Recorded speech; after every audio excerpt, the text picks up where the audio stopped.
अस्सलाम वालेकुम। अब तक की अहम खबरों के साथ मैं हूं मोनिस रजा। नजर डालेंगे अब तक की हेडलाइंस पर।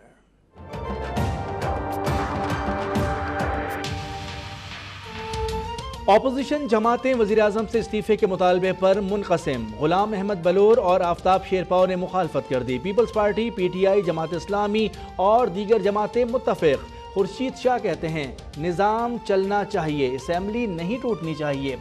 शाह महमूद कुरैशी का कहना है कि हमारी लड़ाई किसी जमात से नहीं, करप्शन से है। सिराजुल हक ने कहा GIT अल्ट्रासाउंड कर चुकी, नुस्खा अदालत ने लिखना है, मरीज को मुस्ताफ़ी होना चाहिए।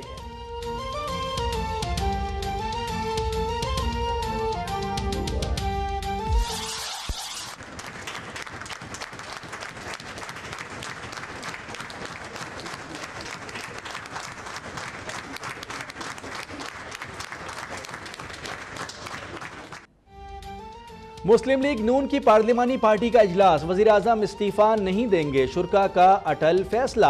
वज़ीर-ए-आज़म कहते हैं क्या उन लोगों के कहने पर इस्तीफा दे दूं जिन्हें अवाम ने बार बार ठुकराया। मुतनाज़ा GIT रिपोर्ट बेबुनियाद इल्ज़ामात का मजमुआ है। मेरे और शहबाज शरीफ के खिलाफ करप्शन का कोई केस है तो बताओ। नाअहल करार दिए कर इंतखाबात से बाहर किया गया मगर हिम्मत नहीं हारी। मुशर्रफ की आमरीत के सामने सर नहीं झुकाया।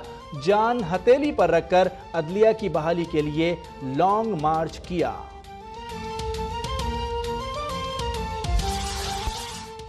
जिसे नवाज शरीफ साजिश करार दे रहे हैं वो हकीकत में एहतसाब से फरार में नाकामी है। इमरान खान कहते हैं पिछले 30 बरस से नवाज शरीफ रिश्वत और झूठ के बलबूते पर एहतसाब से बचते आए हैं मगर अब वो पूरी तरह गिरफ्त में हैं। रेड जोन में तोड़फोड़, सरकारी TV चैनल पर हमला और SSP इस्लामाबाद पर तशद्दुद का इल्ज़ाम। इंसदाद दहशतगर्दी की अदालत का मुकदमे से मुसलसल गैर हाजिरी पर इमरान खान और ताहिरुल कादरी की जायदाद कुर्क करने का हुक्म।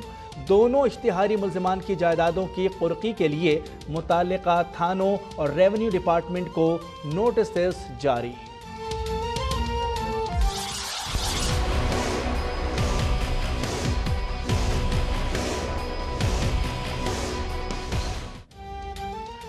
कानूनी महाज पर PTI को एक और नाकामी का सामना। इस्लामाबाद हाईकोर्ट ने इलेक्शन कमीशन में गैर मुल्की फंडिंग केस की समाअत रोकने और हुक्म इम्तिना की दरखास्त मुस्तरद कर दी। इलेक्शन कमीशन और अकबर एस बाबर को नोटिस जारी, जवाब जमा कराने का हुक्म। अदालत ने PTI की दरखास्त पर आयत रजिस्ट्रार ऑफिस का एतराज दूर कर दिया।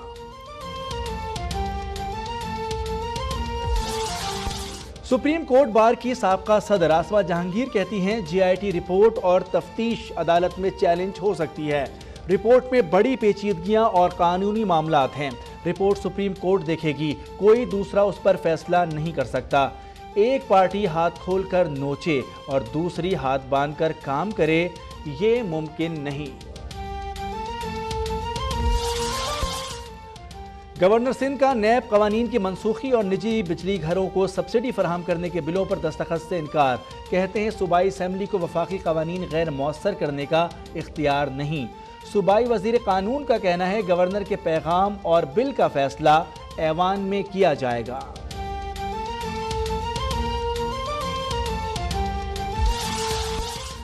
PS 114 से मुंतखब होने वाली PP रुकन सईद गनी कहते हैं MQM लंदन और MQM पाकिस्तान एक हैं। MQM कराची में लोगों को कत्ल भी करती है और उस पर मातम भी करती है। PS 114 में धांधली नहीं हुई।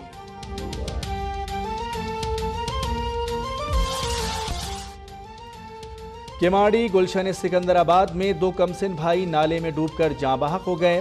जाकिर और शाकिर की लाशें नाले से निकाल ली गईं।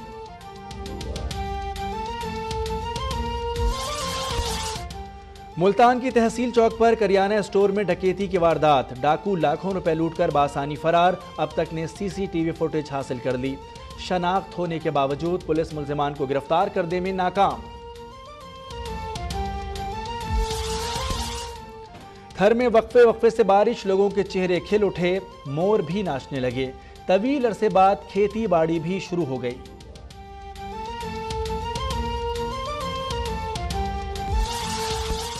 मौसमियाती तब्दीली से एशियाई ममालिक को सबसे ज़्यादा खतरात लाहक हैं। ADB की रिपोर्ट। मुतासरा ममालिक में पाकिस्तान, अफगानिस्तान, ताजिकिस्तान और शुमाली चीन शामिल। पाकिस्तान और अफगानिस्तान में बारिशें 20 से 50% तक कम हो जाएंगी।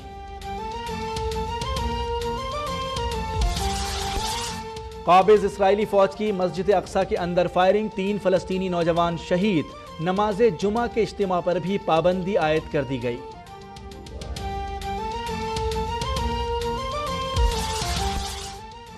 और सैकड़ों अरब रुपए का जंगी बजट, लेकिन आवाम के लिए पैसा नहीं। भारतीय रियासत बिहार के सरकारी इदारों की छतें जगह जगह से गिरने लगी। मुलाजमीन दफातर में हेलमेट पहनकर काम करने पर मजबूर।